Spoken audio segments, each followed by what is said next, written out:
a change of pace. What about the brutal side? We'll focus on the elites.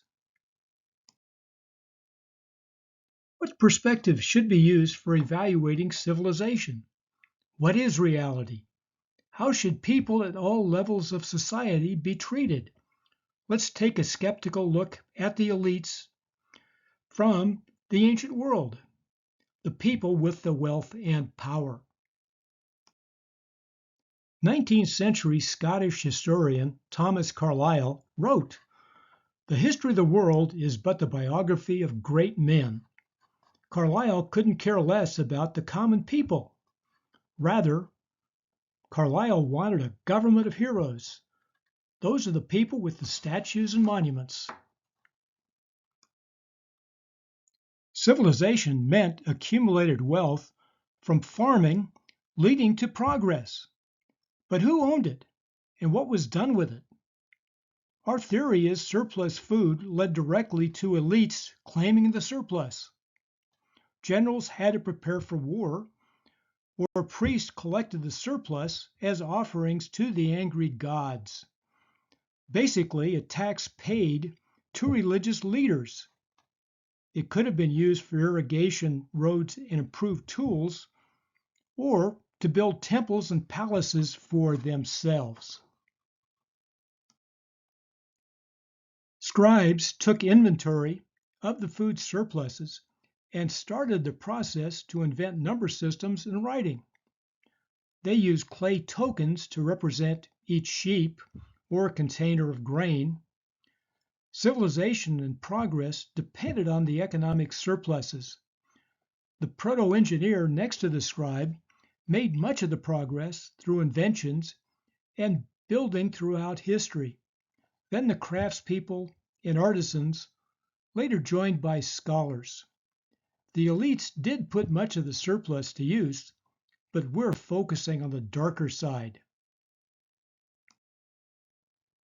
Proto-propaganda likely was a key factor to maintain power. The ability of elites to present themselves as the true leaders by whatever means possible, declaring angry gods, military prowess, fabulous storytelling. The priests were good at convincing the farmers that the gods were only interested in the smoke from the cooked food. Generals could claim heroic deeds that saved the city-state, plus wearing the impressive military paraphernalia. Meek and humble were not expected traits of elites, nor was compassion. Both China's first emperor Qin and Sargon of Akkad were known for violence and boasting. Qin destroyed earlier histories and literally buried the scholars. Brutality probably was necessary for power and wealth. People seemed attracted to the dark charisma of boastful conquerors. German philosopher Friedrich Nietzsche proposed the superhuman. Nietzsche believed in good and bad, but in his version, good was wealth, power, and health, while bad was poor, weak, sick, and pathetic. In other words, there were masters, the superhumans, and disgusting peasants. The various proponents of elites had different ideas, but believed some people were meant to be leaders, others peasants who should appreciate their inferior lot. Greek philosopher Plato introduced the philosopher king as the ideal ruler. The problem?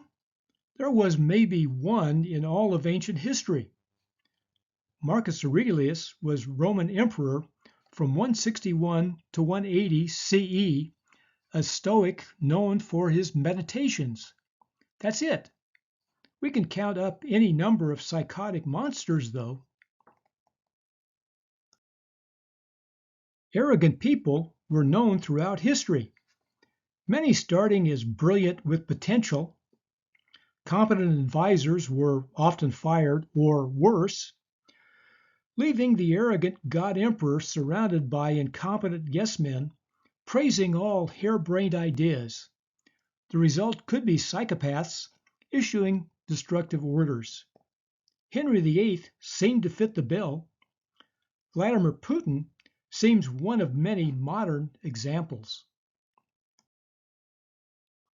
Successful generals can continuously lust for power, then more power, like Genghis Khan, leader of the Mongol horde. Military conquest using brutal tactics seems to be a constant throughout history, beginning in Sumer, then Sargon of Akkad, and so on. China's first emperor defeated all other claimants, then more generals overthrowing emperors in a continuing cycle. Alexander must be the Great, then the Roman Empire of conquest and harsh rule. Much of British history starts with the Roman conquest, then battles throughout France, or just civil wars in England. Now, Putin's invasion of Ukraine. There is the alternative perspective we want to pursue. Celebrate the farmers who raised and harvested the crops, the people preparing the food, the craftspeople and artisans, professionals doing the necessary work to keep the systems running, the teachers and the scholars. Join us in our next video, History from the Bottom Up, on food history and mystery.